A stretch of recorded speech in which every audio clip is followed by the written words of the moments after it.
मैं सुनीता कुमारी। हमने इस बार एलटीसी के दौरान लक्षद्वीप का प्रोग्राम बनाया था। मन में था कि एक आइलैंड भी देखा जाए, तो इसके लिए हमने सेवक ट्रैवल से अपनी बुकिंग करवाई। हमारा जो ये प्लान था, ये कोच्चि वाया समुद्रम लक्षद्वीप का था। समुद्रम एक गवर्नमेंट सेमी गवर्नमेंट पैकेज है। यह पैकेज 3 नाइट्स एंड 5 डेज का है।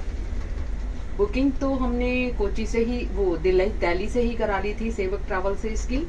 और फिर हमने 30 तारीख को हमने कोच्चि के लिए, दिल्ली से कोच्चि के लिए बाय एयर आए हम लोग कोच्चि तक।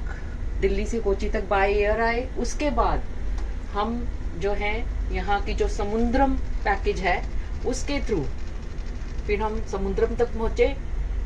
उसके लिए सबसे पहले अपनी एंट्री करानी पड़ती है। यहाँ एक ऑफिस है कोच्चि के अंदर ही।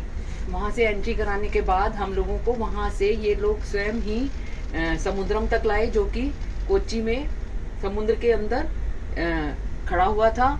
फिर हम सब लोग जो है अपने अपने एसोसिएटेड जो हमारे रूम थे उनमें हम लोग आ गए। और उस दिन लेट चला था शिप, और शिप लेट चलने की वजह से जो है सबसे पहला इनका जो पॉइंट था वो था मिनिकॉय। तो लेट चलने की वजह से सबसे पहले हम लोग मिनिकॉय पहुंचे। हमें रास्ते में शिप ने खड़ा कर दिया था।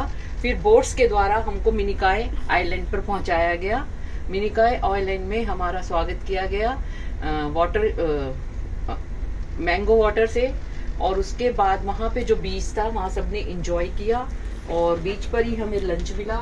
और लंच के बाद फिर हमें इवनिंग टी भी बीच पर मिली, और हमने वहां पर पूरा मिनिकॉय को हमें टैक्सी में घुमाकर वहां की लोकल जो जगह थी वो दिखाई। एक वहां पर उन्होंने अपना बहुत पुराना पंचायत घर दिखाया।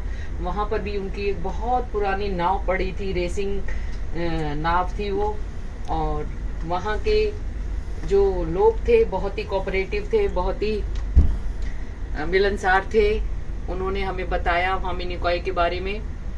फिर मिनिकॉय का ही हमारा ट्रिप समाप्त हुआ। और फिर वहां से हम बोट के द्वारा, एक्चुअल में जो समुद्रम शिप है जहाँ हाई लेवल होता है पानी का, वहां पर ही रह सकता है। तो क्योंकि मिनिकॉय के पास पानी का लेवल कम था, तो इसलिए हमें करीबन काफी किलोमीटर दूरी पर ही इस शिप ने हमें ये शिप खड़ा हो गया था, और नावों के द्वारा हमें मिनिकॉय पहुंचाया।